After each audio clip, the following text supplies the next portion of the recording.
Halo semuanya, apa kabarnya? Semoga teman-teman semua di dalam keadaan sehat, dilancarkan pekerjaan, aktivitas maupun usahanya. Amin. Ya, sekalipun gitu ya timnas U19 yang diasuh oleh Coach Indra Safri menang 6-2 atas Timor Leste, tapi itu tidak menghindarkan Coach Indra Safri dari kritik netizen nih teman-teman gitu ya, di mana permainan timnas U19 dirasa masih bapuk, masih banyak kesalahan gitu ya teman-teman. Ini kekhawatiran netizen kalau dipakai menghadapi tim yang lebih besar atau kuat sepak bolanya akan kalah nih Indonesia gitu ya teman-teman. Saya tidak tahu apakah teman-teman akan setuju dengan kritik netizen ini, tapi mari kita simak dulu videonya bareng-bareng, lalu teman-teman berikan pendapat teman-teman di kolom komentar. Nah, bagaimana videonya? Yuk kita tonton bareng-bareng. Kebobolan 2 gol menghadapi Timor Leste menjadi bukti bahwa permainan timnas U19 Indonesia masih bapuk. Timnas U19 Indonesia mampu mengalahkan Timor Leste dengan skor 6-2. Mampu mencetak 6 gol, namun dapat kebobolan 2 gol lewat satu penalti dan juga satu skema counter attack. Benar-benar walaupun malam ini menang dengan skor mencolok, bisa cetak 6 gol, tapi permainan timnas U19 malam ini menurut gue masih banyak banget kurangnya. Masih sering banget salah passing, masih sering banget salah intercept, salah kontrol, masih sering banget. Ya mungkin karena ini lawannya Timor Leste, jadi mereka nggak bisa memanfaatkan kesalahan pemain kita dengan baik gitu.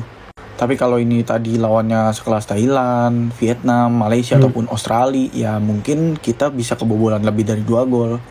Gue nggak ngerti deh, padahal tim ini kan tim yang kerangkanya itu berlaga di Piala Dunia U17 ya. Waktu itu di bawah asuhannya Coach Bima Sakti. Nah waktu di Piala Dunia U17 tuh nggak seaneh ini dah mainnya, nggak sekocak ini gitu.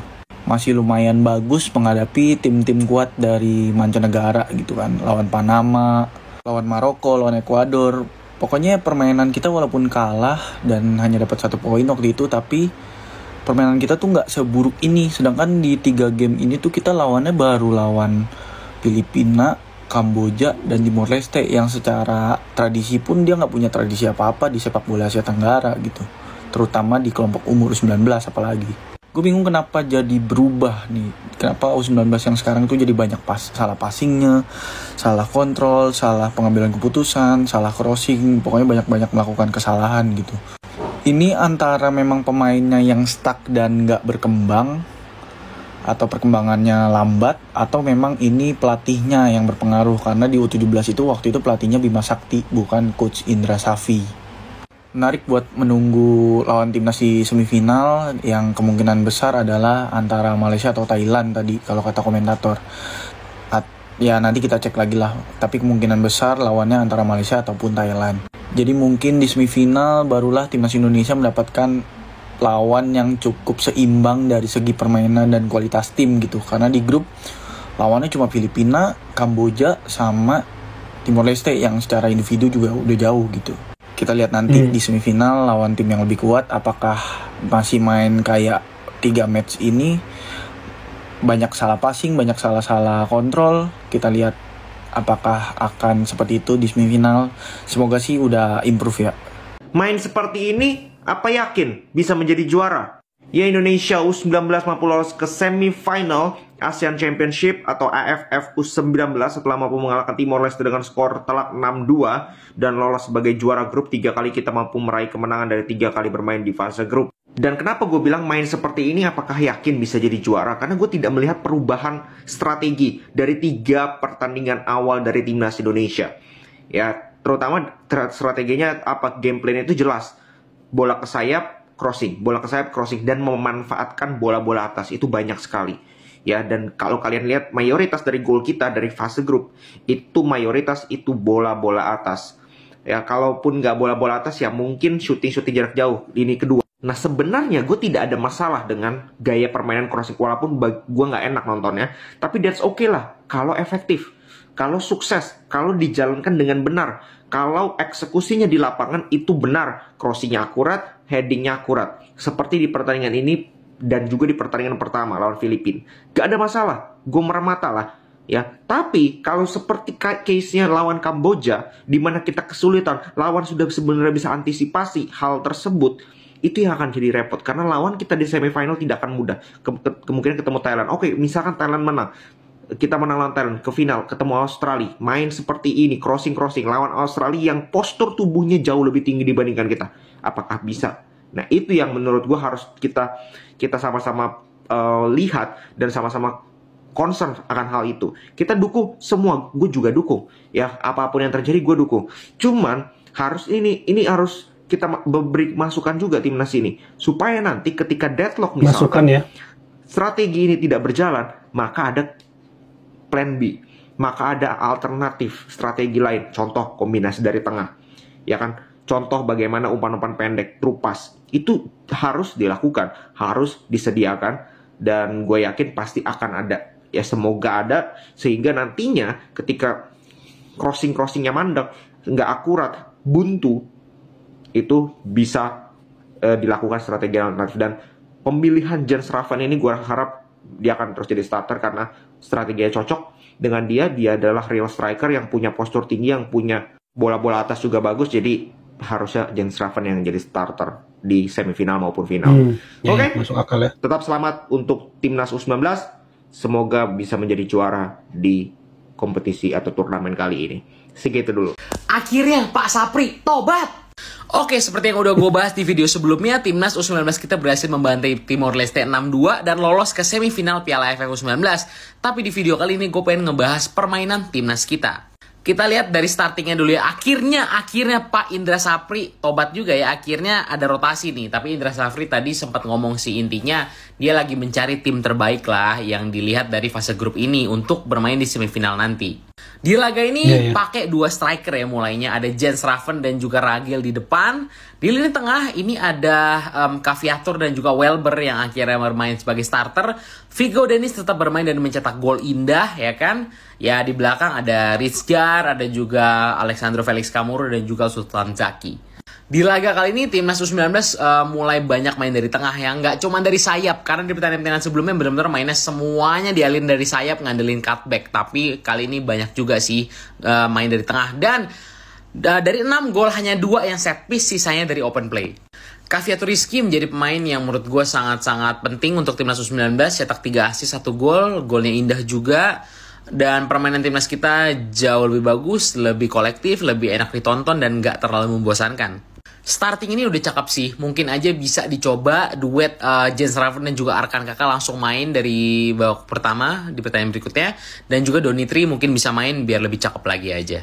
Oke, semoga di semifinal nanti kita bisa lebih gacor lagi, mempertahankan permainan bagus ini dan bisa lebih bagus lagi bahkan. Dan semoga mendapatkan hasil terbaik. Yuk kita komen, let's go! Ya. Hari ini Coach Indra Safri sudah tidak bebal. Berani memainkan Jens Raffen dan Welber Jardim dari menit awal, bahkan pakai formasi baru. Ya, di pertandingan kali ini melawan Timor Leste, Coach Indra Safri berani coba eksperimen. Kayaknya dia dengerin kata-kata netizen ya. Ya, di pertandingan kali ini formasinya 3-5-2 dan memainkan Raffen dan Ragil di depan. Dan Caviator juga akhirnya dikasih kesempatan buat main dari menit awal. Kepercayaan yang diberikan Coach Indra Safri ke Jens Raffen langsung dibalas tuntas. 2 gol di babak pertama langsung dihadiahkan oleh Jens Raffen untuk Coach Indra Safri. Bahkan gak cuma itu, sosok Caviator yang 2 pertandingan sebelumnya ditaruh di bench, akhirnya kasih pembuktian. Kaki kirinya benar-benar gokil, lu kalau lihat assist gol kedua buat si Jens Raffen itu, wah, kelas. Pemain kayak gini dicadangin 2 match sebelumnya. Dan kemudian Kadek Arel nih, wah, selain jadi kapten dia jadi sosok back yang tangguh dan bisa cetak gol juga, bisa kasih build up. Luar biasa nih back Bali, kayaknya lagi keren-keren. Kemarin di U16 ada Putu Panji, sekarang ada Kadek Arel di U19. Gak ketinggalan juga nih si Arkan Kakak alias El Terminator cetak gol juga. Gol Arkan Kakak dicetak karena ketidakegoisan Jens Raffen yang harusnya dia bisa hat-trick, tapi dia kasih bola ke Arkan Kakak biar Arkan Kakak bisa dapat kepercayaan diri. Ini kredit bagus banget buat Jens Raffen ya, dia gak mau egois. Dan gol ke-6 ditutup oleh tendangan spektakuler dari Caviator. Nih gokil nih Caviator. Dan dia juga sekaligus jadi man of the match di pertandingan kali ini.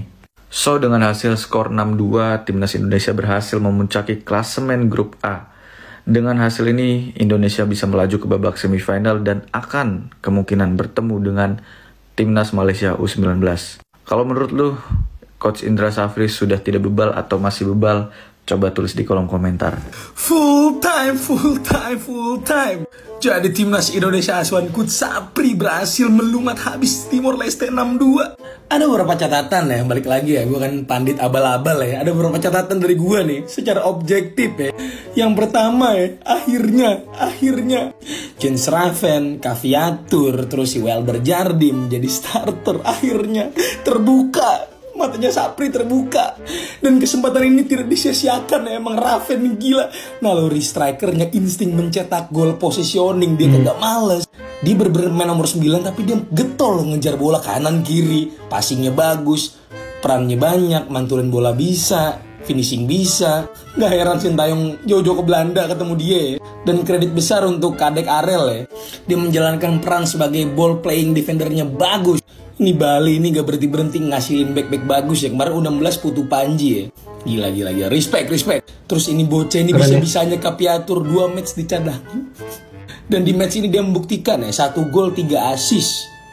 Dan yang paling penting El Terminator mencetak gol. Lakaka mencetak gol Lakaka. Ini penting buat kepercayaan diri dia ya. Dan kredit banget buat Jens Raven, dia gak egois, dipassing ke Kakak.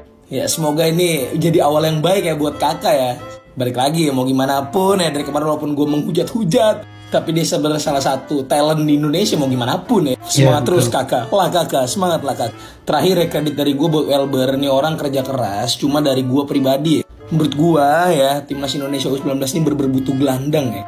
Welber tuh menurut gue bagusan di bek kanan aja. Makanya diambil semivel, jangan dianggurin. So kurang lebih sedikit ulasan dari gue ya, si Pandit Soto ini. Jadi mereka bakal ketemu Malaysia ya kalau nggak salah ya di semifinal ya. Semoga Sapri ya gameplaynya dimatengin lagi Sapri, oke? Ya itu ya teman-teman, masukan dari netizen serta evaluasinya terhadap permainan timnas U19 sekalipun sudah menang besar atas Timur Leste gitu ya teman-teman. Masukan ini agar nanti ketika bertemu tim yang lebih kuat itu juga bisa menang ya. Saya nggak tahu apakah teman-teman setuju dengan para netizen yang memberikan kritik dan masukan terhadap timnas U19.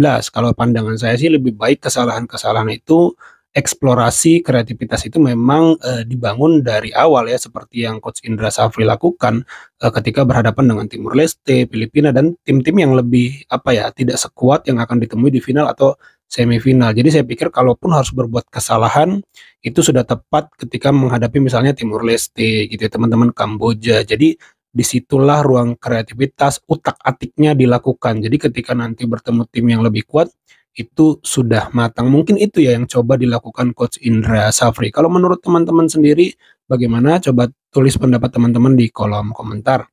Ya itu aja teman-teman video kali ini. Terima kasih buat teman-teman yang sudah menyimak sampai selesai.